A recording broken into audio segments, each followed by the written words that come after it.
আমাদের দারুল ইফতাতে অনেক মা বোনেরা আসে কান্নাকাটি করে, হুজুর স্বামী বড় বদমেজাজি, মারধর করে আবার তালাকও দেয় না, কি যে করি হুজুর, কোনো রাস্তা কি বের করতে পারবেন? তো হুজুর আপনারা একটা কাজ করেন না, দেখেন না নারীদেরকেও তালাকের ক্ষমতা দেওয়া যায় কিনা। আমি বললাম যে নারী তো তালাক দিতে পারবে না। তো এই যে হুজুর দেখেন আপনারা নারী বিরোধী কথাবার্তা বলতেছেন। আমি বললাম আল্লাহ তালাক প্রদান, তালাক দেওয়ার অধিকার দিয়েছেন পুরুষকে, তুমি যুক্তি চাও কেন পুরুষকে দিয়েছেন? আচ্ছা আমি তোমাকে যুক্তি দিয়ে দিচ্ছি। কোরআনুল কারিমে আসে নিসাউকুম হারসুল লাকুম। আলেমরা বুঝবেন এটা, আমি পুরা ব্যাখ্যা করে বলতে পারবো না, ছোট ছোট ছেলেরা ওখানে আছে। নিসাউকুম হারসুল লাকুম, তোমাদের স্ত্রীরা তোমাদের জন্য শস্য ক্ষেত, খেতে কৃষক চাষাবাদ করে, তো স্বামী স্ত্রীতে চাষাবাদ করে, তো সন্তান ফসল উৎপাদন হয়। তালাকের ক্ষমতা পুরুষকে কেন দেওয়া হয়েছে? পুরুষ যদি এই জমিতে চাষাবাদ না করে তাহলে নারীর এই ক্ষমতা নাই যে সে চাষাবাদ জোর করে করাবে। এই জন্যেই একজন নারীর অমতে পুরুষ তাকে ধর্ষণ পর্যন্ত করতে পারে, কিন্তু পুরুষের অমতে 10 জন নারী মিলেও একজন পুরুষকে ধর্ষণ করতে পারবে না। কৃষকের এখতিয়ার, কৃষকের ইচ্ছা জমিতে ফসল বপন করবে কি করবে না, এই জন্য কৃষক জমির মালিক। পুরুষের এখতিয়ার, ইচ্ছা সে এখানে চাষাবাদ করবে কিনা। যদি পুরুষ না চায়, যেহেতু চাষাবাদ হবে না, সুতরাং তালাকের এখতিয়ার পুরুষকে দেওয়া হয়েছে, সে চাইলে রাখবে, চাষাবাদ করবে, না চাইলে ছেড়ে দেবে। এখন আল্লাহর বিধান উল্টায়া যদি তুমি জোর করতে চাও, তো তোমার তো কিয়ামত পর্যন্ত জোর করার ক্ষমতা নাই। সিস্টেমে আল্লাহ এমন করে দিছে, পুরুষের অমতে পুরুষের কাছে যাওয়া যায় না। বলেন হুজুর এটা কথা হলো? তাহলে নারী নির্যাতন থেকে বের কেমনে হয়ে আসবো আমরা? এর বুঝে গেছে, শিক্ষিত মানুষ তো বের হয়ে আসতে চান। ঠিক আছে, খোলা তালাকের ব্যবস্থা আছে। খোলা তালাক মানে হচ্ছে পুরুষকে অর্থের বিনিময়ে তার থেকে তালাক নিয়ে নেবে। হুজুর এটা তো আর বড় সমস্যা। কেন? পুরুষ তার ইচ্ছা মতো ডিমান্ড করবে, নারী এত টাকা কোত্থেকে দেবে, বলে সমস্যা মনে হয়। আচ্ছা তাহলে তালাকে তাফওয়িজ কাবিননামার 18 নং ধারায় একটা কথা লেখা থাকে, এটাই আলেম ওলামারা বুঝো, ছাত্ররাও বুঝো। অনেক মেয়ের গার্জিয়ান না বুঝার কারণে ছেলের ফান্দে পড়ে যায়। আপনি পুরুষ থেকে যখন কাবিননামায় সিগনেচার নিবেন, তখন 18 নং ধারায় খেয়াল করে দেখবেন, সেখানে সে আপনার কন্যা, আপনার বোনকে তালাকে তাফওয়িজের ক্ষমতা দিছে কিনা। আপনি চিন্তা ভাবনা করে কিছু শর্ত সাপেক্ষে তার কাছ থেকে তালাকে তাফওয়িজের ক্ষমতা নিয়ে নেবেন। আমি বললাম 18 নং ধারায় অনুযায়ী স্ত্রী তো তার স্বামীকে তালাক দিতে পারবে না, তবে নফসের উপরে সেখানে যদি অনুমতি দেওয়া থাকে তালাক নিতে পারবে। এটা কি গ্রামের সাধারণ মানুষ জানে? এই ঘর তো পূরণই করে না, পরে অনেক সময় কাজের মন চাইলে একটা সিল মেরে দেয়, নাহলে দেয় না। আপনারা এত কঠিন পথ কেন বলে দেন? আমি বললাম তাহলে আপনারা নারী নির্যাতন বন্ধের জন্যে জজ কোর্ট বা ম্যাজিস্ট্রেট কোর্টে আলাদা একটা বেঞ্চ খোলেন, আর যেখানে বিচার কার্য পরিচালনা করবে একজন আলেম। সে আলেমের দ্বারস্থ হবে নারী। আলেম উভয়কে ডাকবে, ডেকে আলেম তাফরিকা করে দেবে, পৃথক করে দেবে। তখন আর পুরুষের সুযোগ থাকবে না নারীকে আটকে রাখার। ওই বিচারক যখন ফয়সালা করে দেবে, সঙ্গে সঙ্গে তাদের বৈবাহিক বন্ধন বিচ্ছিন্ন হয়ে যাবে। বললেন আলেমের কথা কেন বললেন? বললাম কি তোমাদের আদালতের কথা বলবো, যেখানে দেয়াল পর্যন্ত ঘুষ খাওয়ার জন্য হা করে থাকে। আমি যে মৌলবী সাহেব, আমারও ছাড়ে না। হুজুর বুঝে নিত, বুঝে দিত যে সংসার চলন লাগে না, জিনিসপত্রের দাম বাড়ছে। বলে হুজুর আলেম সেখানে ফিট করলে কি এই আলেম ঝামেলা করবে না?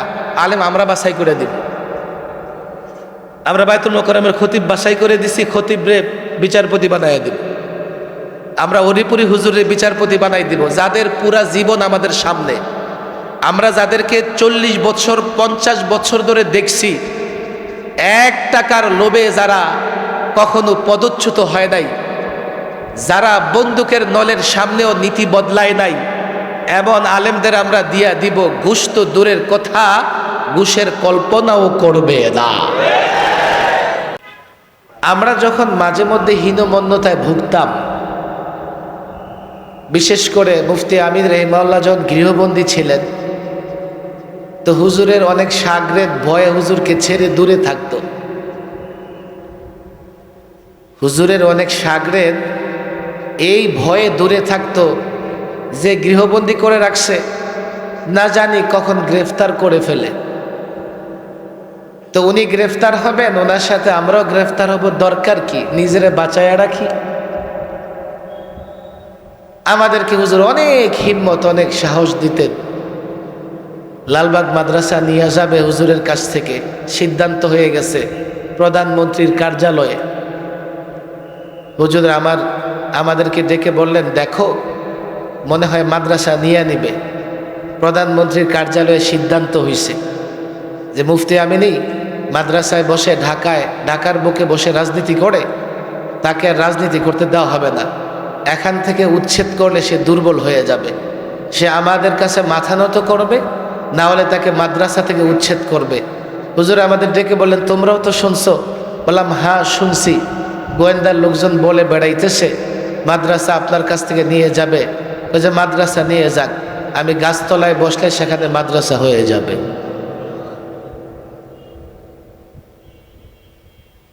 ভাইরে 21 থেকে 23 আলেমদের যে কষ্ট দেওয়া হয়েছে জেলখানায়, এখন কত মানুষ উল্টাপাল্টা নসিহত করে, কত মানুষের দরদ এখন উতলাইয়া পড়ে।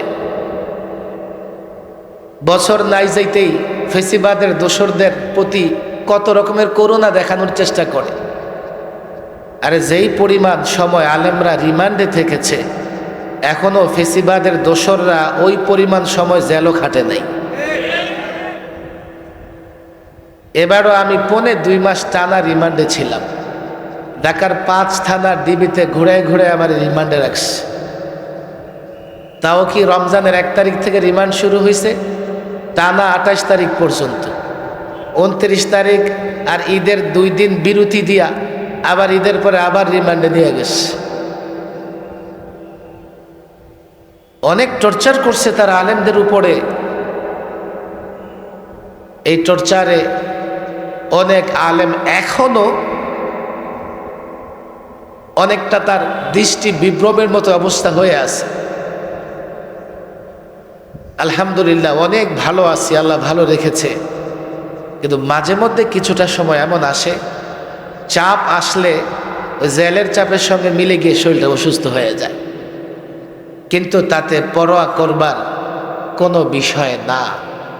যতদিন হায়াত থাকে, যত ঘন্টা হায়াত থাকে, যত সেকেন্ড হায়াত থাকে, চলতে থাকতে হবে। দ্বীনের মিশন নিয়ে অগ্রসর হতেই হবে, দ্বীনের মিশন নিয়ে সামনে চলতে থাকতে হবে। আমি যদি কখনো ব্যর্থ হই মানে আমি আর সামনে এগোতে পারছি না, আমি যদি কখনো বিদায় নিয়ে যাই তাতেও পরোয়া নাই।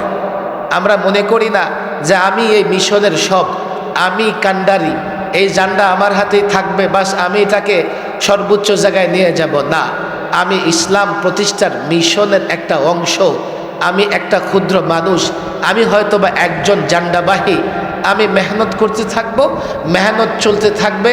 আমি যদি কোনোদিন দুনিয়া থেকে বিদায় নিয়ে যাই, আমাদের হুজুর অলিপুরি সাহেব হুজুর যদি দুনিয়া থেকে বিদায় নিয়ে যায়, এই জানটা পদানত হবে, মাটিতে পড়বে এমন না। এই মাহফিলগুলো কেন করতেছি? ওয়াজ শোনানোর জন্যে এই মাহফিলে কষ্ট করে কেন আসতেছি, ওয়াজ শুনে বাড়িতে গিয়া কম্বল মুড়ি দিয়ে ঘুমাবেন এই জন্যে না। আমাদের আশা ছাত্র সমাজের কাছে, আমাদের আশা আলেমদের কাছে, তরুণ আলেমদের কাছে। এই আশা নিয়েই তো কথা বলি। হুজুর কথা বলেন, আমরা কন্ট্রাক্টও করি না, চুক্তিও করি না, অগ্রিমও নেই না, হাদিয়া চাইও না। অগ্রিম দিতে চাইলে এটা আমাদের কাছে বড় বোঝা মনে হয়। টার্গেট একটাই, ১৫০০ বছর আগে মোহাম্মদ আরবি, মোহাম্মদ মুস্তফা সাল্লাল্লাহু আলাইহি ওয়াসাল্লাম যে দ্বীনের ঝান্ডা হযরত আবু বকর সিদ্দিকের হাতে রেখে গিয়েছিলেন, হযরত আবু বকর সিদ্দিক হযরত ওমর রাদিয়াল্লাহু তাআলা আনহুর হাতে রেখে গিয়েছিলেন।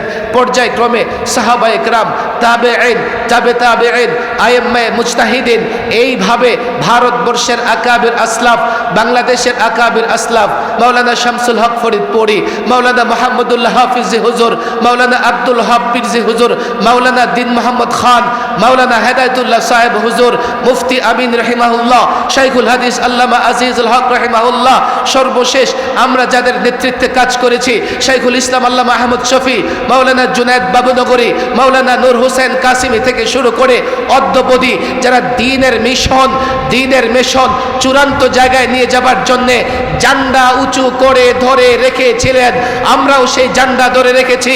আমরা চলে যাব, আরেক প্রজন্ম তৈরি হবে, প্রজন্মের পর প্রজন্ম তৈরি হবে, এই জান্ডা পদানত হবে না, মাটিতে পড়বে না।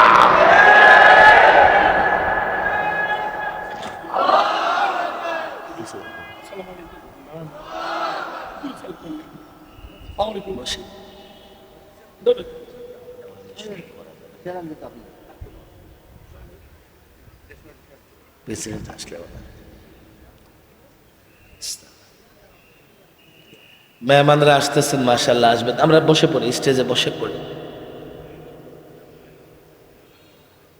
অনেক মেহমানই আসবেন, মূল বয়ান তো হুজুর করবেন। আমার কথাগুলো একটু মনোযোগ দিয়ে শোনার চেষ্টা করেন। 5ই আগস্টের পরে একটা পরিবর্তন আসছে। পরিবর্তনের পরে সবাই বলতেছে রাষ্ট্র মেরামত করেন, সংস্কার করেন। রাষ্ট্র মেরামত সংস্কার যখন শুরু হয়, প্রথমে শুরু হয় সংবিধান সংস্কার দিয়া। আমি অনেক আগে থেকে সংবিধান নিয়ে কাজ করি। তো সংবিধান সংস্কার কমিটি আলেমদের মধ্য থেকে আমারও ডাকলেন যে আপনি একটু সময় দেন, আমরা একটু সংবিধান সংস্কার করি। মাশাআল্লাহ। এরপরে জাতীয় ঐক্যমত্য কমিশন গঠন হলো, যেখানে 30টা রাজনৈতিক দল কাজ করতেছে কিভাবে রাষ্ট্র মেরামত করে সংস্কার করে রাষ্ট্রটাকে এমন জায়গায় নিয়ে যাওয়া যায় যে রাষ্ট্রে জুলুম থাকবে না, দুর্নীতি থাকবে না, ফেসিবাদ তৈরি হবে না। রাত দিন মেহনত করে রাষ্ট্র মেরামত, রাষ্ট্র সংস্কারের কাজ চলতেছে। কালও প্রায় অর্ধেক দিন রাষ্ট্র মেরামত, রাষ্ট্র সংস্কারের সময় দিছি। আমি মাদ্রাসার ছাত্র, আলেম ওলামাদের টার্গেট করেই কথা বলি। আমি মনে করি আমাদের ছেলেরা, আমাদের সম্মানিত ওলামায়ে কেরাম, ওনারা যদি তৈরি হয়ে যান তো ওনাদের নেতৃত্বে পাড়া, মহল্লা, শহর সব তৈরি হয়ে যাবে। আমরা যদি তৈরি হতে না পারি তো আমরা পাড়া, মহল্লা, শহর কোনোটাই তৈরি করতে পারবো না। কিন্তু ব্যাপারটা কেমন জানেন? বাবা অসুস্থ, বড় ছেলে ডাক্তার নিয়ে আসছে, অ্যালোপ্যাথি ডাক্তার। মেজু ছেলে নিয়ে আসছে হোমিও ডাক্তার। ছোট্ট ছেলেটা নিয়ে আসছে ইউনানি চিকিৎসার ডাক্তার। সবাই যুক্তি দিতেছে, বড় ছেলে বলতেছে এটা অত্যাধুনিক চিকিৎসা, অ্যালোপ্যাথি। বসো। মেজু ছেলে বলতেছে না, এই অ্যালোপ্যাথি চিকিৎসায় তো সাইড এফেক্ট আছে, বাবারে এটা দিয়ে ট্রিটমেন্ট করতে দেওয়া যাবে না। তাহলে কি কয়, হোমিওপ্যাথিতে চিকিৎসা করো, কোনো সাইড এফেক্ট নাই, একটু সময় লাগবে তো ভালো হয়ে যাবে। ছোট্ট ছেলেটা বলতেছে না না না, সব চিকিৎসার আসল তো ইউনানি চিকিৎসা, জড়িবটির চিকিৎসা, বোনাজি চিকিৎসা, এটা দিয়ে বাবার চিকিৎসা করো। লাগছে ঝগড়া। সিদ্ধান্তও নিতে পারতেছে না, বাবার চিকিৎসাও হচ্ছে না। আমার রাষ্ট্রটা অসুস্থ, এই রাষ্ট্র নানা কারণে অসুস্থ হয়ে গেছে। এই রাষ্ট্রে দুর্নীতির কারণে রাষ্ট্র অসুস্থ হয়ে গেছে। এই রাষ্ট্র নানা ধরনের অন্যায় গর্হিত কাজের কারণে অসুস্থ হয়ে রয়েছে। ট্রিটমেন্টের জন্য এক একজন এক এক ফর্মুলা দিতেছে, কিন্তু ঐক্যমতে পৌঁছানো সম্ভব হচ্ছে না। প্রত্যেকের কথাই যুক্তি আছে, আবার প্রত্যেকেই চাইতেছে তার কথা মতো যেন সংস্কার হয়। বলে হুজুর আপনি কোন দিকে আছেন? আমিও একদিকে আছি, আমিও আমারটা বলতেছি। বলে যে হুজুর আপনি এটা কি বলেন? আমরা কথা বলতেছি একদিকে, আপনি এটা কি বলেন? আমি বললাম যে আল্লাহর উপর আস্থা বিশ্বাস এটা আনতে হবে, আমি এছাড়া অন্য কিছু মানি না। আবার বলছি আমি সংবিধানের একটা ধারায় একথা উল্লেখ থাকতে হবে যে সংবিধানের যেখানে যা কিছু থাকুক না কেন কোরআন সুন্নাহর সঙ্গে সাংঘর্ষিক কোনো কিছু গ্রহণযোগ্য হবে না। এরপরে আপনারা সংস্কার করে ফেলেন, আমাদের কোনো মতামত নাই। 300 এমপি হবে না 500 হবে, করেন, তাতে আমাদের যায় আসে না। নিম্ন কক্ষ উচ্চ কক্ষ হবে, হোক, পারলে একটা মধ্যম কক্ষ বানান, সমস্যা কি? যা যাবে জাতির, আপনাদের সমস্যা তো নাই। নানা রকমের প্রস্তাবনায় আমরা মতামত দেই নাই, কেননা আমরা মনে করি এই 19 থেকে 20 থেকে 19 করলে রাষ্ট্র সংস্কার হবে না। সংস্কার করবার আগে আগে ফর্মুলা ঠিক করতে হবে। চিকিৎসা করবার আগে আগে ডাক্তার সিলেকশন করতে হবে, ডাক্তার সিলেক্ট করতে হবে, কোন ডাক্তার দিয়ে চিকিৎসা হবে। হুজুর বুঝে আসে নাই। আরেকটা এক্সাম্পল আপনারা বুঝেন। বাড়ি আমার, এখন আমি বাড়ি মেরামত করব। ডান দিকের প্রতিবেশী এসে বলতেছে কি যে না আপনার বাড়িটা আমি মেরামত করে দিই। বাঁ দিক থেকে লেফটিস্ট, হুজুর এই বাড়ি আমরা মেরামত করব, সংস্কার করব। লাগছে দুইজনের ঝগড়া, আমি বাড়িওয়ালার দাঁড়ায় থেকে তামাশা দেখতেছি। আমি তামাশা দেখতেছি আর মনে করতেছি ওরা ঝগড়া করো। আমি বাড়িওয়ালা, আমি তামাশা কেন দেখবো? রাইটিস্টকে বলবো রাইটে থাকো, লেফটিস্টকে বলবো লেফটে থাকো। আমি বাড়ির মালিক, আমি সিদ্ধান্ত নেব বাড়ি কি দিয়া মেরামত হবে।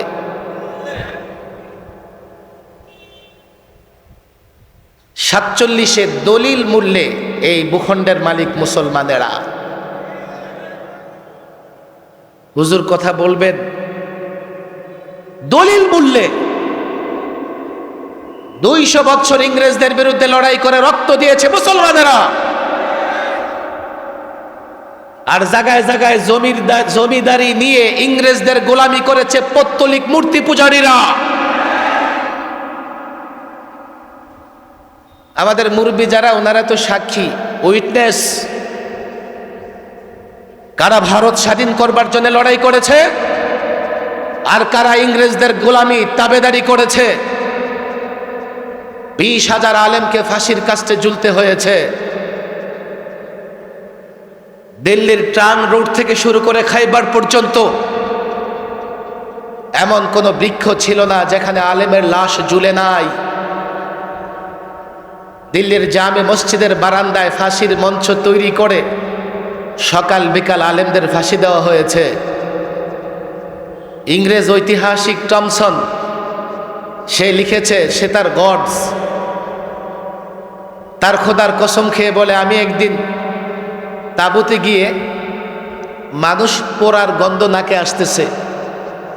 তাঁবুর পেছনে গিয়ে দেখি 20 জন আলেমকে উলঙ্গ করে আগুনে পোড়ানো হচ্ছে, আর 20 জনকে দাঁড় করিয়ে রাখা হয়েছে। তাদেরকে বলা হচ্ছে ইংরেজদের পক্ষে ফতোয়া দাও, না হলে তোমাদেরও আগুনে পড়তে হবে। সে বলে তার খোদার কসম করে যে আমি দেখলাম 20 জন আলেমকে আগুনে পড়তে দেখেও দাঁড়িয়ে থাকা 20 জন আলেম ইংরেজদের পক্ষে ফতোয়া দিতে রাজি হয়নি।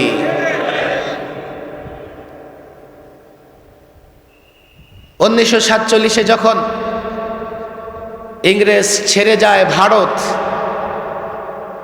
আমাদের ওলামা একরাম এবং মুসলিম নেতৃত্ব বুদ্ধিজীবীদের বড় একটা অংশ তার আলাদা একটা ভূখণ্ড চেয়েছেন। কেন? সেই ভূখণ্ডে তারা যেন স্বাধীনভাবে কোরআন এবং সুন্নাহ মেনে জীবনযাপন করতে পারেন। ইতিহাস রেকর্ড হচ্ছে,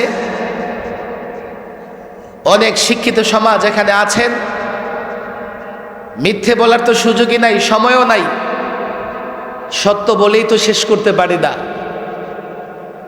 আর ইতিহাস বানানো যায় না, এগুলো শতসিদ্ধ ইতিহাস। ফলে কি হলো, মুসলমানের একটা আলাদা ভূখণ্ড নিল, এটা হচ্ছে এই তৎকালীন পূর্ব পাকিস্তান, বর্তমানে বাংলাদেশ। কে বলবেন না না না, দ্বিজাতি তত্ত্বের ভিত্তিতে নয়, ইসলাম কিংবা কোরআন সুন্নাহর জন্য নয়, আমরা এই ভূখণ্ড পেয়েছি 47-এ ভাষার কারণে। আচ্ছা, ভাষার কারণে ভূখণ্ড পেয়েছ? তো এই ভূখণ্ডের যারা লোকজন আছে তাদের ভাষা কি উর্দু? বরং উর্দু আমাদের উপর চাপিয়ে দিতে চেয়েছিল। 52-তে আমরা ভাষা আন্দোলন করেছি। এই ভূখণ্ডের অধিবাসীদের ভাষা হচ্ছে বাংলা, আর তাদের হচ্ছে উর্দু। ভাষার কারণে যদি এই ভূখণ্ড পেতাম, তাদের সঙ্গে নয়, আমরা থাকতাম হয়তো আসাম হয়ে, ত্রিপুরা হয়ে দিল্লির সঙ্গে, না হয় কলকাতা হয়ে দিল্লির সঙ্গে। কেউ বলতে পারে ভৌগোলিক অবস্থানের কারণে আমরা এই ভূখণ্ড পেয়েছি। নও, পূর্ব পাকিস্তান থেকে পশ্চিম পাকিস্তানের দূরত্ব 2000 কিলোমিটার, কোনো পথঘাট নাই। যদি ভৌগোলিক অবস্থানের কারণে আমরা এই ভূখণ্ড পেতাম, আমাদের সঙ্গে মিশ্রণ যাদের আসাম, ত্রিপুরা, কলকাতা, আমরা তাদের সঙ্গে থেকে দিল্লির অনুগত থাকতে হতো, আমরা স্বাধীন ভূখণ্ড পেতাম না। তাহলে এই দূরত্বের দুটি অংশ একটা রাষ্ট্র কেন হয়েছে? পশ্চিম পাকিস্তানের লোকেরাও চেয়েছে ইসলাম, আমরা চেয়েছি ইসলাম। এই জায়গায় মিলের কারণে আমরা একটা ভূখণ্ড পেয়েছি। এই ভূখণ্ডের মালিক আমরা, দলিল সূত্রে মুসলমানেরা। আজকে রাইটিস্ট এসে বলবে যে আমরা তন্ত্র মন্ত্র ইজম বাস্তবায়ন করব। আজকে লেফটিস্ট এসে বলবে আমরা সমাজতন্ত্র বাস্তবায়ন করব। আজকে অন্য কোন ইজমওয়ালারা এসে বলবে আমরা আমাদেরটা করব। আর আমি মুসলমান, আমি টুপির দাড়ি বলা, আমি আলেম ছাত্র, চুপ করে বসে হতাশ হয়ে দাঁড়িয়ে থাকবো, এটা হতে পারে না। ভূখণ্ড পেয়েছে ইসলামের জন্যে। এজন্যই 47-এ এই ভূখণ্ডে স্বাধীনতার পতাকা যিনি উত্তোলন করেছিলেন, একজন আলেম, বরকাটারা মাদ্রাসা, লালবাগ মাদ্রাসার মুরব্বী হযরত মাওলানা জাফর আহমদ উসমানী। আর পশ্চিম পাকিস্তানে স্বাধীনতার পতাকা যিনি উড্ডীন করেছিলেন, মাওলানা শাব্বির আহমদ উসমানী। আলেমদের হাতে এই ভূখণ্ড ইসলাম কায়েম হবে, কোরআন সুন্নাহ কায়েম হবে। আজকে যদি রাষ্ট্র মেরামত করা লাগে, কোরআন সুন্নাহ দিয়ে হবে। আজকে যদি রাষ্ট্র মেরামত করা লাগে, আল্লাহর নবীর আদর্শ দিয়ে হবে। আজকে যদি রাষ্ট্র মেরামত করা লাগে, ওলামাদের ফর্মুলায় হবে। রাইটিস্টকে বলে দাও ডানে থাকো, এখানে নাক গলাতে এসো না। যদি লেফটিস্টরা কোরআন সুন্নাহর বাইরে অন্য কোনো ইজম আদর্শ দিয়ে রাষ্ট্র মেরামত করতে চায়, তারা ভূখণ্ড বিরোধী, তারা গাদ্দার।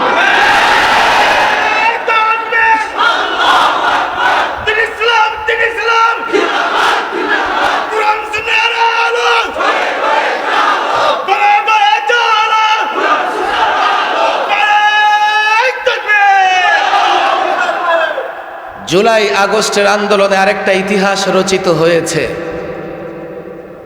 71 একটা যুদ্ধ, মুক্তিযুদ্ধ। একদল শুধু দেখবেন 71 করে 47-এর নামটাও মুখে দেয় না। কেন জানেন? যারা দলিল বুঝেন, আমাদের মুরব্বীরা, তারা বুঝবেন যে কোনো দলিল এটা সঠিক আছে কিনা, এর জন্য অতীতের রেকর্ডগুলো দেখা লাগে। 4টা রেকর্ড দেখে, 4টা রেকর্ড যার পক্ষে, সে দলিলের মালিক, সে জমির মালিক। যে ধোঁকাবাজ বা ফলস মিথ্যুক, সে খালি কারেন্ট রেকর্ড দেখাবে, অতীতের রেকর্ড দেখাতে পারবে না। কেউ যদি মনে করে যে ৭১ আমার বাবার যুদ্ধ, তাহলে মনে রাখতে হবে ৪৭ আমার দাদার যুদ্ধ। কেউ যদি শুধুমাত্র বাবার পরিচয় দেয়, নিজে জারজ হবে না, কিন্তু দাদার পরিচয় দিতে না পারলে বাবাকে জারজ হওয়া থেকে বাঁচাতে পারবে না। শুধু যদি ৭১-এর কথা বলে, ওই লোকের মতো যে মা নির্মাণ আল্লাহই রাখে, বাবারে 10টা দিছে জোদা দিয়ে, আমারে ছেড়ে দিছে, শুধু ৭১ করে ৪৭-এর খবর নাই, এটা চক্রান্ত মুসলমানদের বিরুদ্ধে। কারণ ৪৭-এর কথা বললে আসল মালিক বের হয়ে আসে, কথা ঠিক না বেটে? এবার ২৪-এ আরেকটা অভ্যুত্থান, আরেকটা গণ আন্দোলন, ছাত্র জনতার বিপ্লব হয়েছে। এই বিপ্লবের পরে আমরা নতুনভাবে আরেকটা স্বাধীনতা পেয়েছি, রাষ্ট্র মেরামত হচ্ছে। আমরা এই জাতির শিক্ষিত সমাজকে বুঝাতে পারছি না। আপনি দেখেন ১ বছর যায় নাই, এত বড় অভ্যুত্থানের পরে এখন আবার বিশৃঙ্খলা দেখা দিচ্ছে। কেন? প্রচলিত ইজম তন্ত্র মন্ত্র দিয়া আপনি বিপ্লব বা অভ্যুত্থান ধরে রাখতে পারবেন না। যদি অভ্যুত্থান বা বিপ্লব ধরে রাখতে চান, ১৫০০ বছর আগে রসুল মুহাম্মদ সাল্লাল্লাহু আলাইহি ওয়াসাল্লাম যেই ফর্মুলা আমাদের দিয়ে গেছেন, সেই ফর্মুলা দিয়েই রাষ্ট্র মেরামত করতে হবে। আমরা আইয়ামে জাহেলিয়াতের কথা বলি, মাশাআল্লাহ, আমাদের যারা সাধারণ শিক্ষিত ভাইরা আছেন তারাও বুঝেন। আইয়ামে জাহেলিয়াত, জাহেলিয়াত মানে অজ্ঞতা, আইয়াম মানে যোগ, দিন, দিবস, অজ্ঞতার যোগ। তবে আমাদের বই পুস্তকে এটাকে বলা হয় অন্ধকার যুগ। কেন? অজ্ঞতা এটা অন্ধকারের মতো, যেমন আমরা বলি জ্ঞানহীন ব্যক্তি অন্ধের মতো। চর্মচক্ষু দিয়াই দুনিয়ার সব ভালো মন্দ বিচার বিশ্লেষণ করা যায় না। আপনি আজকাল মার্কেটে যাবেন, গিয়ে দেখবেন চকচকে জিনিসটা 2 নম্বর, মেড ইন চায়না। আপনি এটা নিয়ে আসবেন, বাসায় আসলে বলবে লোকেরা, তুই কি অন্ধ ছিলি বেটা, কি নিয়ে আইসো? সেটা চকচক করলে নিয়ে আসা লাগে, মেড ইন জাপান। এটা একটু দেখতে মেদা টাইপের। চর্মচক্ষু দিয়াই যেহেতু সব কিছু থেকে অন্ধকার দূর করা যায় না, জ্ঞানের আলো লাগে, এই জন্য জ্ঞানহীন মানুষ অন্ধ। সেই যুগে জ্ঞান ছিল না, আইয়ামে জাহেলিয়াত, অন্ধকার যুগ মানে অজ্ঞতার যুগ। লোকেরা জানতো না কি করে রাষ্ট্র মেরামত করতে হবে, রাষ্ট্র চালাতে হবে। সৈয়দ আবুল হাসান আলী নদভীর সিরাতের উপরে 2টা কিতাব আছে, এর মধ্যে মাজা খাসিরাল আলম বিইনহিতাতিল মুসলিমিন, তিনি একটা চিত্র অঙ্কন করেছেন আইয়ামে জাহেলিয়াতের, এবং সেই জাহেলিয়াত থেকে মুক্ত হয়ে সোনালী যুগের আরেকটা চিত্র অঙ্কন করেছেন। আইয়ামে জাহেলিয়াতের অর্থনৈতিক অবস্থা, আইয়ামে জাহেলিয়াতের বিচারিক অবস্থা, আইয়ামে জাহেলিয়াতের রাজনৈতিক অবস্থা। দীর্ঘ আলোচনার সুযোগ নাই। অর্থনৈতিক অবস্থা কেমন ছিল জানেন? বুখারী শরীফে হাদিস আসছে, কাব ইবনে আশরাফকে হত্যার ঘটনা বর্ণনা হয়েছে হাদিসে। ঋণের বাহানা নিয়ে গেছে যে ঋণ দেন, তো সে বলতেছে ঋণ যে দেব গ্যারান্টি কি, মর্গেজ রাখবাটা কি? তোমাদের স্ত্রীদেরকে মর্গেজ রাখো। বলে যে না, স্ত্রীকে মর্গেজ রাখা যাবে না, এটা কেমন হয়, আপনি সুদর্শন পুরুষ। ঠিক আছে, তাহলে তোমার সন্তানদেরকে মর্গেজ রাখো। তো এটা কেমনে হয়? আমার সন্তান মর্গেজ রেখে যদি ঋণ নেই, তো কিছুদিন পরে লোকেরা আমার সন্তানদেরকে নানাভাবে কটূক্তি করবে, তোমার বাবা এমন ছিল, তোমাকে মর্গেজ রেখে ঋণ আনছে। সর্বশেষ সিদ্ধান্ত হলো যে না, হাতিয়ার বন্ধক রেখে ঋণ নিতে হবে। অর্থনৈতিক অবস্থা এটা প্রমাণিত হয়, তৎকালীন সময়ে লোকেরা স্ত্রী সন্তান বন্ধক রেখেও ঋণ নেওয়ার প্রচলন ছিল। এই যে কন্যা সন্তানদের হত্যা করা হতো, তাদের অনেকগুলো কারণের একটাও ছিল যে কন্যা সন্তান উপার্জনক্ষম নয়। কেননা তখন উপার্জনের জন্য বড় একটা খাত ছিল লড়াই করা, লড়াই থেকে উপার্জিত অংশ। নারীরা যুদ্ধের ময়দানে পুরুষের সহযোগী হতে পারত, কিন্তু যুদ্ধে বিজয়ী হতে পারত না। তৎকালীন সময় অর্থ উপার্জনের আরেকটা মাধ্যম ছিল শাম দেশে বিজনেস করা, সফর করা। এটাও নারীদের জন্য নিরাপদ ছিল না। তারা মনে করত নারী যেহেতু উপার্জন করতে পারে না, তো নারী জন্ম দিয়ে লাভ নাই। ধীরে ধীরে নারী জন্ম দেওয়া তাদের জন্য একটা কলঙ্কের বিষয় হয়ে গেছে। ফলে নারী শিশুকে তারা জীবন্ত পুঁতে ফেলত। রাজনৈতিক অবস্থা কি ছিল? জোর জার মুল্লুকতার, বিচার বলতে কিচ্ছু ছিল না। আজকে যারা আমাদেরকে বিচারের সবক দেয়, তাদেরকে বলি যে আমাদের কোরআন সুন্নাহর বিচার ব্যবস্থা নিয়ে একটু পড়াশোনা করো। রসুল মুহাম্মদ সাল্লাল্লাহু আলাইহি ওয়াসাল্লামের আবির্ভাবের পরে ধীরে ধীরে যখন ইসলাম বাস্তবায়িত হলো, জাহেলিয়ত দূর হয়ে একটা সোনালী যুগ, সোনালী যুগের সূচনা হলো। আজকে ১৫০০ বছর পরে আপনি কোন দল করেন, আপনার দলীয় পরিচয় আমি জানতে চাই না। আমি আপনাকে বলতে চাই, আপনি রাষ্ট্র মেরামত করবেন, রাষ্ট্র সংস্কার করবেন, এই রাষ্ট্রে সোনালী দিন ফিরিয়ে আনবেন। আপনার ফর্মুলা কি? কোন ফর্মুলায় হবে? বলে হুজুর ডেমোক্রেসি আসে না, কেউ বলবে ন্যাশনালিজম আছে, কেউ বলবে সোশ্যালিজম আছে, আবার কেউ বলবে যে ধর্ম নিরপেক্ষতা আছে। এগুলো দিয়ে আমরা রাষ্ট্র মেরামত করব। আচ্ছা, তোমরা কি এগুলোকে ওয়াটারপ্রুফ মনে করো?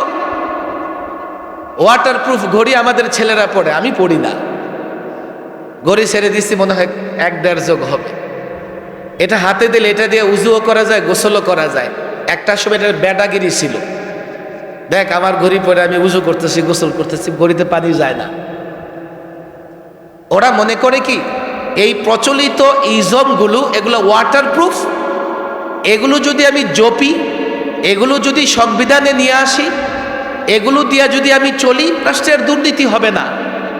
তাহলে 53 বছর ধরে তোমরা তো এই ওয়াটারপ্রুফ ডেমোক্রেসি, সোশ্যালিজম, ন্যাশনালিজম দিয়া রাষ্ট্র চালাইতেছ। যদি এগুলো ওয়াটারপ্রুফ হয় তো দুর্নীতি বন্ধ হলো না কেন? যদি এই ইজমগুলো সংখ্যালঘুদের উপর নির্যাতন কমাতে সক্ষম হয়, আমাকে বলো 53 বছরে সংখ্যালঘুদের উপর নির্যাতন বন্ধ হলো না কেন? যদি এই ইজমগুলো ন্যায় বিচারে সক্ষম, তাহলে আমাকে বলো আয়নাগর তৈরি হলো কিভাবে?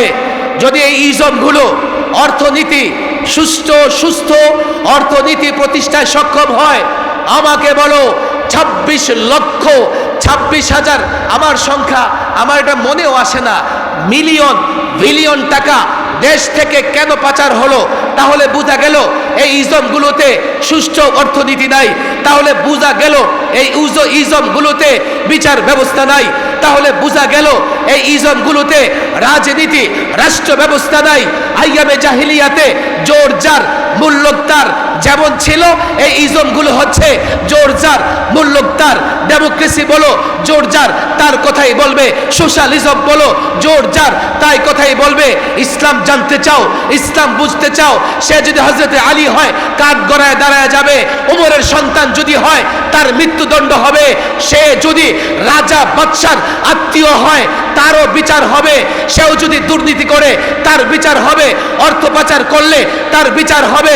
সেও যদি কারো উপর আঘাত করে তার বিচার হবে। অথচ দলীয় রাজনীতি, এই ইজমের রাজনীতি, তন্ত্র মন্ত্রের রাজনীতিতে একজন দুর্বল মানুষ যদি কোনো গ্রামে, কোনো মহল্লায় দলের সঙ্গে, সরকারের সঙ্গে সম্পৃক্ত থাকে, তার বিচার হয় না। ওয়াটারপ্রুফ কি করে হয়? তাহলে হুজুর আপনারা ইসলামের কথা বলেন, আমরা আমাদেরটা কথা বলি, চলেন দেখি।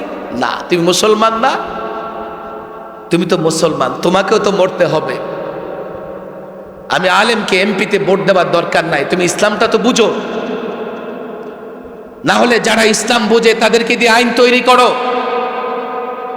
যারা ইসলাম বোঝে তাদেরকে দিয়ে অর্থনীতি তৈরি করো। আমাদের তো সময় নাই পার্লামেন্টে রাত দিন বসে বসে ঘুমাবো।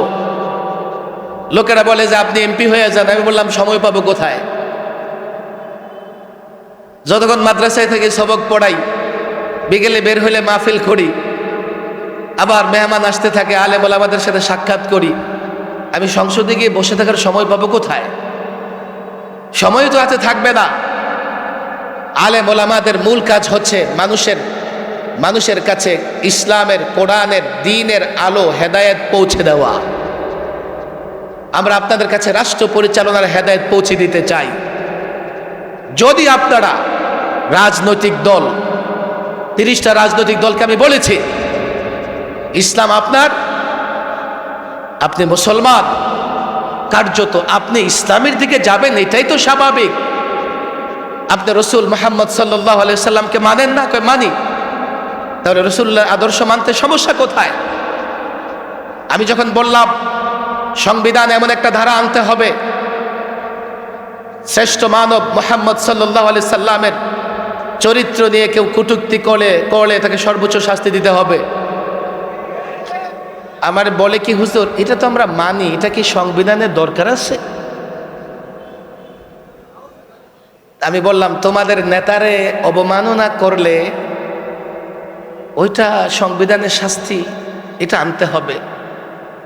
তোমাদের নেতার নেতা বর্তমান সময়ের 250 কোটি মুসলমানের নেতা, 1500 বৎসরে বিলিয়ন ট্রিলিয়ন মুসলমানের নেতা, তারে অবমাননা করলে এটা সংবিধানে আসতে পারবে না। এটা সংবিধানে আসলে তোমাদের সংবিধান ঝামেলা হয়ে যাবে। তারা বলে যে জায়গায় জায়গায় সমস্যা হয়, এখানে এই সমস্যা, ওখানে সমস্যা, আপনারা সাম্প্রদায়িক দাঙ্গা বন্ধ করেন। আমি বললাম দেশের সাধারণ মানুষ তার ঈমান আমার কাছে বিক্রি করে দেয় নাই, আমার কাছে বর্গা রাখে নাই, বন্ধক রাখে নাই। স্কুলের ছেলে, কলেজের ছেলে আমার হাতে তার ঈমান ছেড়ে দেয় নাই। যার জন্য কোনো আলেম, কোনো মাওলানা সাহেবও যদি এমন কথা বলে, সাধারণ যুবকরা যদি বুঝতে পারে এটা ঈমান পরিপন্থী, সে মানবে না, মানতে পারে না।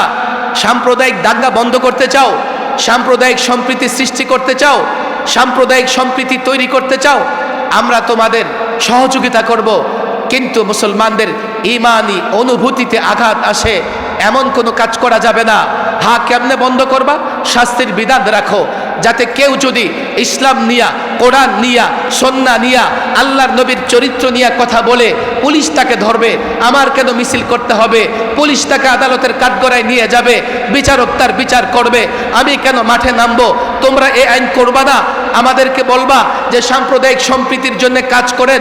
তোমাদের বলি শুধু কলেজ ইউনিভার্সিটির ছেলেরা নামাজ ঠিক মতো না পড়তে পারে, দোকানদার নামাজ ঠিক মতো না পড়তে পারে, ব্যবসায়িক ভাই নামাজ ঠিক মতো না পড়তে পারে, আমার রাজনীতিবিদ হয়তোবা ঠিক মতো কোরআন পড়তে পারে না, কিন্তু আল্লাহর নবীর প্রেম, আল্লাহর নবীর ভালোবাসা তাদের ভেতরেও আছে, বদ্ধমূল আছে।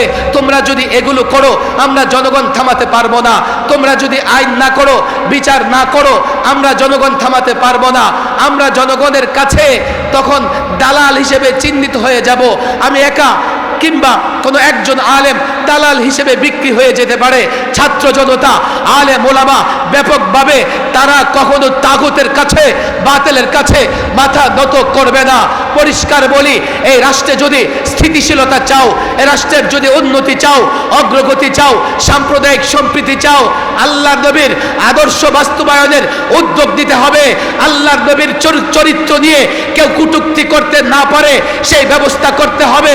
আর না হয় আমি তো পরিষ্কার বলি, আজকে হয়তো আমরা জনগণকে থামাবার চেষ্টা করছি, একদিন যদি এই জনগণ উত্তেজিত হয়ে ময়দানে নামে, আল্লাহর নবীদের দুশমনদের ঠিকানা বাংলাদেশে হবে না।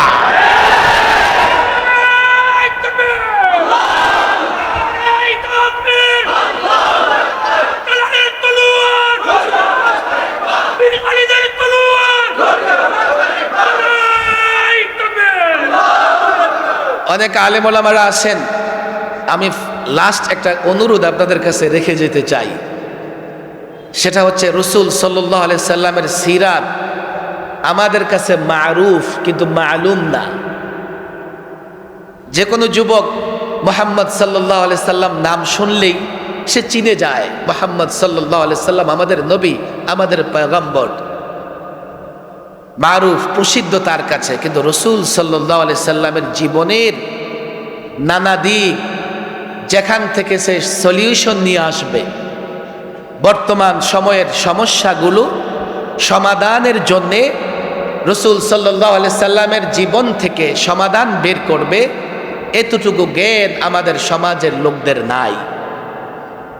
আলেমদের জন্য এখন চ্যালেঞ্জ হচ্ছে বর্তমান সময়ের সমস্যাগুলোর সমাধান দিতে হবে রাসূল সাল্লাল্লাহু আলাইহি সাল্লামের জীবন থেকে, শুধু ওয়াজ নসিহতের মধ্যে নয়, চর্চার মাধ্যমে। আমি বলি একটা হচ্ছে ওয়াজ, আরেকটা হচ্ছে তামরিন বা চর্চা করা বা তাদরিব করা।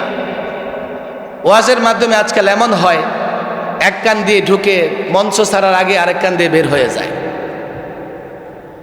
তাদরিব করা, তরবিয়ত করা, যাতে এই বিষয়গুলো সকলের মুখস্থ থাকে, মনে থাকে।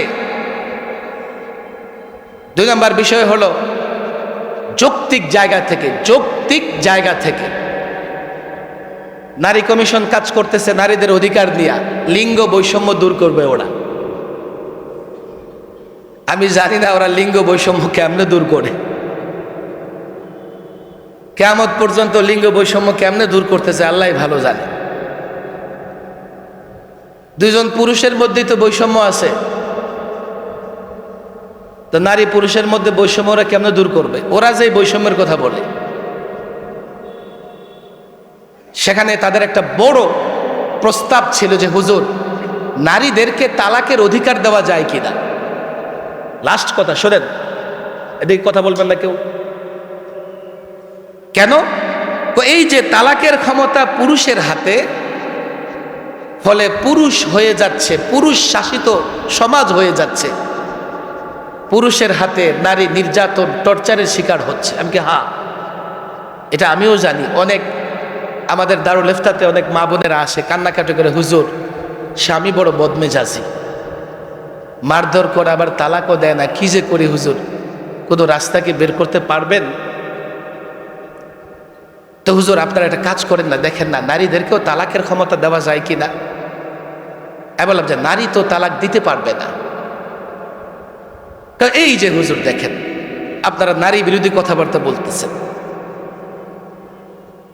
আমি বললাম আল্লাহ তালাক প্রদান, তালাক দেওয়ার অধিকার দিয়েছেন পুরুষকে, তুমি যুক্তি চাও কেন পুরুষকে দিয়েছেন? আচ্ছা আমি তোমাকে যুক্তি দিয়ে দিচ্ছি। কোরআনুল কারীমে আসে নিসাউকুম হারসুল লাকুম। আলেমরা বুঝবেন এটা, আমি পুরা ব্যাখ্যা করে বলতে পারবো না, ছোট ছোট ছেলেরা ওখানে আছে। নিসাউকুম হারসুল লাকুম, তোমাদের স্ত্রীরা তোমাদের জন্য শস্য ক্ষেত, খেতে কৃষক চাষাবাদ করে, তো স্বামী স্ত্রীতে চাষাবাদ করে, তো সন্তান ফসল উৎপাদন হয়। তালাকের ক্ষমতা পুরুষকে কেন দেওয়া হয়েছে? পুরুষ যদি এই জমিতে চাষাবাদ না করে, তাহলে নারীর এই ক্ষমতা নাই যে সে চাষাবাদ জোর করে করাবে। এই জন্যেই একজন নারীর অমতে পুরুষ তাকে ধর্ষণ পর্যন্ত করতে পারে, কিন্তু পুরুষের অমতে 10 জন নারী মিলেও একজন পুরুষকে ধর্ষণ করতে পারবে না। কৃষকের এখতিয়ার, কৃষকের ইচ্ছা, জমিতে ফসল বপন করবে কি করবে না, এই জন্য কৃষক জমির মালিক। পুরুষের এখতিয়ার, ইচ্ছা, সে এখানে চাষাবাদ করবে কিনা। যদি পুরুষ না চায়, যেহেতু চাষাবাদ হবে না, সুতরাং তালাকের এখতিয়ার পুরুষকে দেওয়া হয়েছে। সে চাইলে রাখবে, চাষাবাদ করবে, না চাইলে ছেড়ে দেবে। এখন আল্লাহর বিধান উল্টায়া যদি তুমি জোর করতে চাও, তো তোমার তো কিয়ামত পর্যন্ত জোর করার ক্ষমতা নাই। সিস্টেমে আল্লাহ এমন করে দিছে, পুরুষের অমতে পুরুষের কাছে যাওয়া যায় না। বলেন হুজুর, এটা কথা হলো? তাহলে নারী নির্যাতন থেকে বের কেমনে হয়ে আসবো আমরা? এর বুঝে গেছে, শিক্ষিত মানুষ তো। বের হয়ে আসতে চান, ঠিক আছে, খোলা তালাকের ব্যবস্থা আছে। খোলা তালাক মানে হচ্ছে পুরুষকে অর্থের বিনিময়ে তার থেকে তালাক নিয়ে নেবে। হুজুর, এটা তো আর বড় সমস্যা। কেন? তো পুরুষ তার ইচ্ছা মতো ডিমান্ড করবে, নারী এত টাকা কোত্থেকে দেবে? বলে সমস্যা মনে হয়। আচ্ছা, তাহলে তালাকে তাফওয়িজ কাবিননামার 18 নং ধারায় একটা কথা লেখা থাকে। এটাই আলেম ওলামারা বুঝো, ছাত্ররাও বুঝো। অনেক মেয়ের গার্জিয়ান না বুঝার কারণে ছেলের ফান্দে পড়ে যায়। আপনি পুরুষ থেকে যখন কাবিননামায় সিগনেচার নিবেন, তখন 18 নং ধারায় খেয়াল করে দেখবেন, সেখানে সে আপনার কন্যা, আপনার বোনকে তালাকে তাফওয়িজের ক্ষমতা দিছে কিনা আপনি চিন্তা ভাবনা করে কিছু শর্ত সাপেক্ষে তার কাছ থেকে তালাকে তাফওয়িজের ক্ষমতা নিয়ে নেবেন। আমি বললাম 18 নং ধারায় অনুযায়ী স্ত্রী তো তার স্বামীকে তালাক দিতে পারবে না, তবে নফসের উপরে সেখানে যদি অনুমতি দেওয়া থাকে তালাক নিতে পারবে। এটা কি গ্রামের সাধারণ মানুষ জানে? এই ঘর তো পূরণই করে না, পরে অনেক সময় কাজের মন চাইলে একটা সিল মেরে দেয়, নাহলে দেয় না। আপনারা এত কঠিন পথ কেন বলে দেন? আমি বললাম তাহলে আপনারা নারী নির্যাতন বন্ধের জন্যে জজ কোর্ট বা ম্যাজিস্ট্রেট কোর্টে আলাদা একটা বেঞ্চ খোলেন, আর যেখানে বিচার কার্য পরিচালনা করবে একজন আলেম। সে আলেমের দ্বারস্থ হবে নারী। আলেম উভয়কে ডাকবে, ডেকে আলেম তাফরিকা করে দেবে, পৃথক করে দেবে। তখন আর পুরুষের সুযোগ থাকবে না নারীকে আটকে রাখার। ওই বিচারক যখন ফয়সালা করে দেবে, সঙ্গে সঙ্গে তাদের বৈবাহিক বন্ধন বিচ্ছিন্ন হয়ে যাবে। বললেন হুজুর, আলেমের কথা কেন বললেন? বললাম কি তোমাদের আদালতের কথা বলবো, যেখানে দেয়াল পর্যন্ত ঘুষ খাওয়ার জন্য হা করে থাকে? আমি যে মৌলবী সাহেব, আমারও ছাড়ে না। হুজুর বুঝে নিত, বুঝে নিত যে সংসার চলন লাগে না, জিনিসপত্রের দাম বাড়ছে। বলে হুজুর, আলেম সেখানে ফিট করলে কি এই আলেম ঝামেলা করবে না? আলেম আমরা বাছাই করে দিব। আমরা বায়তুল মোকাররমের খতিব বাছাই করে দিছি, খতিবরে বিচারপতি বানাই দিব। আমরা হরিপুরি হুজুরের বিচারপতি বানাই দিব। যাদের পুরা জীবন আমাদের সামনে, আমরা যাদেরকে 40 বছর 50 বছর ধরে দেখছি, 1 টাকার লোভে যারা কখনো পদচ্যুত হয় নাই, যারা বন্দুকের নলের সামনেও নীতি বদলায় নাই, এমন আলেমদের আমরা দিয়া দিব। ঘুষ তো দূরের কথা, ঘুষের কল্পনাও করবে না। পাকিস্তানে আলাদা শরিয়া আদালত আছে, বাংলাদেশে নাই। আফসোস আফসোস। আপনারা চেষ্টা করেন নাই, আমাদেরকে বলতে পারেন ভাই চেষ্টা করছি। এই যুবকরা নানা দলে বিভক্ত, আমাদেরকে সহযোগিতা করে না। আর বড় কারণ হলো আমাদের ব্যর্থতার একটা জায়গা আছে, সেটা কি আমরা যুবকদের ইসলাম বুঝাইতে পারি নাই। ইসলামের প্রত্যেকটা বিষয়, ইসলাম যুক্তির ধর্ম না, তবে ইসলামের প্রত্যেকটা বিষয়ের পেছনে এতটা যুক্তি আছে, তোমরা যদি তোমাদের তন্ত্র মন্ত্রের পেছনে একটা যুক্তি দাও, আমি ইসলামের বিধি বিধানের পক্ষে 1000টা যুক্তি দিয়ে দেব। আমি লড়াই করেছি তোমাদের পণ্ডিতদের সঙ্গে অনেক আগে, এখন তো টকশোতে যাই না। একবার টকশোতে গিয়ে দেখি যে 6 জন নারী বসে আছে, আর মাঝখানে আমার জন্য সিট খালি রাখছে। এদিকে 3 জন, ওদিকে 3 জন। মনে মনে ভাবলাম, এখানে টকশো করে তো আর মসজিদে ফেরত যেতে পারবো না। একজন পুরুষ আছে, সে তারে এক পাশে রেখে দিচ্ছে।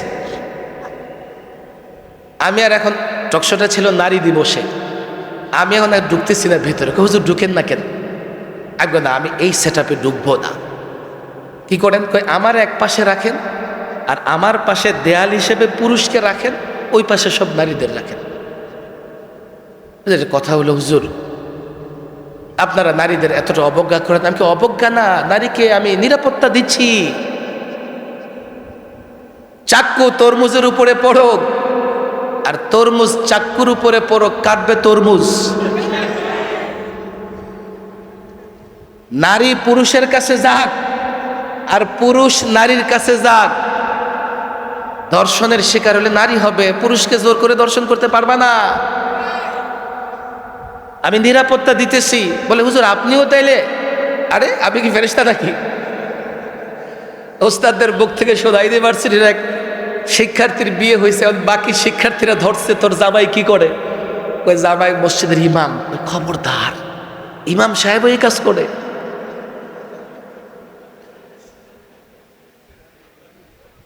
এখন ওরা একদিকে বসছে, 6 জন একসঙ্গে চিল্লে উঠে।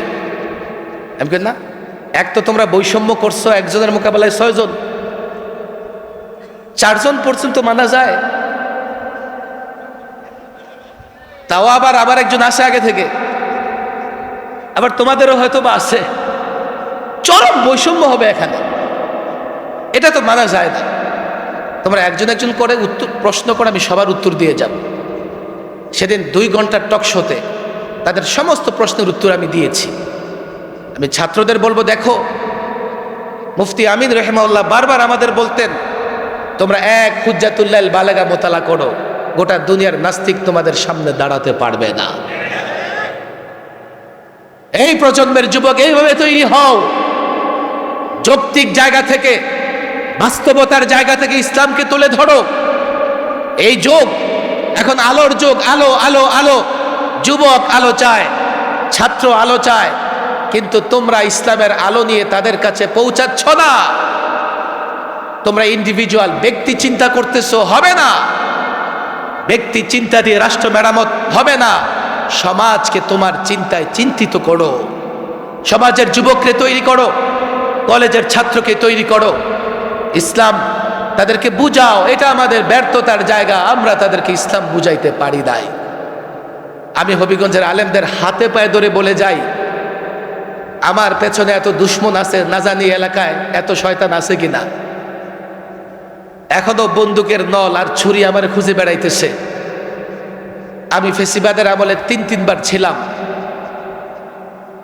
আমার জীবনে হটকারী কথা বলছি, এটা ওরা আমার দেখাইতে পারে নাই। আমি 27 মামলার রিমান্ডে 2.5 মাসে আমি তাদের চ্যালেঞ্জ করেছি, একটা কথা আমাকে এমন দেখাও যেই কথাটা আমার কোনো আইনের বিরুদ্ধে গেছে। তারা রিমান্ডের রিপোর্টে আমার সিগনেচার নিতে আসছে, তো একটা কলাম আছে এমন যেখানে লেখা আছে যে ওনার উগ্র বক্তৃতাগুলো এই সেই আমরা খুঁজে পেয়েছি।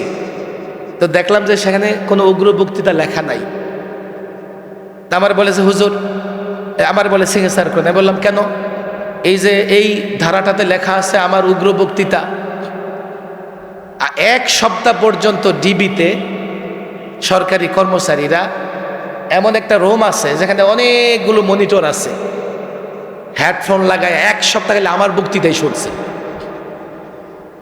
যে কোথাও একটু রাষ্ট্রদ্রোহিতার উপাদান পাওয়া যায় কিনা, কোথাও কোনো উস্কানিমূলক বক্তৃতা পাওয়া যায় কিনা। পরে ঘরটা খালি কেন লেখেন, সাকাত সাহেবের এতটা উস্কানিমূলক বক্তৃতা আছে। হুজুর আছে, আমরা পাই নাই। আমি বলে ঠিক আছে, এটা লেখেন যে আছে, পাই নাই। হুজুর আমরা তো সব তালাশ করে দেখি নাই, কেমনে পাই লিখবো, পাই নাই লিখবো। আমি তাহলে লিখে দেন আছে। না হুজুর, এটা যদি বলি যে আছে, তো তারা বলবে কোথায় আছে, লিঙ্ক দাও, অডিও ভিডিও দাও। কিন্তু যখন তাদের প্রয়োজন হয়েছে, আমারে সবার আগে ধরছে। কেন? স্বাধীন বাংলাদেশে বসে তারা হিন্দুস্তানের গোলামি করেছে। আলেমদের অন্য কোনো অপরাধ ছিল না। কোন আলেম চুরি করে নাই, ছিনতাই করে নাই, গাড়ি ভাঙচুর করে নাই। কোথাও যদি তাওহীদি জনতা উত্তেজিত হয়ে কোথাও দুর্ঘটনা ঘটাবার উপক্রম হয়েছে, আমরা বাধা দিয়েছি। আমরা মনে করি আমরা মানুষের হেদায়েতের জন্য কাজ করি, কোন দলের লোকের উপর আঘাত করা আমাদের কাজ নয়। কিন্তু হিন্দুস্তানের সেই কসাইকে খুশি করবার জন্য আলেমদের গ্রেফতার করা হয়েছে। আজকে সে কসাই তোমাদের রক্ষা করতে পারে নাই। কাকে খুশি করবার জন্য আলেমদের বিরোধিতা করে? আমি এই প্রজন্মের তরুণ আলেমদের বলবো, একটা চ্যালেঞ্জ আপনারা নেন, ইসলামটা নিজেরা বুঝেন এবং ইসলামটাকে কলেজ, ইউনিভার্সিটি, যেই দল করুক না কেন, প্রত্যেকটা মুসলমানের কাছে যৌক্তিক জায়গা থেকে, বাস্তবতার জায়গা থেকে পৌঁছানোর চ্যালেঞ্জ আমরা গ্রহণ করতে পারবো তো ইনশাআল্লাহ?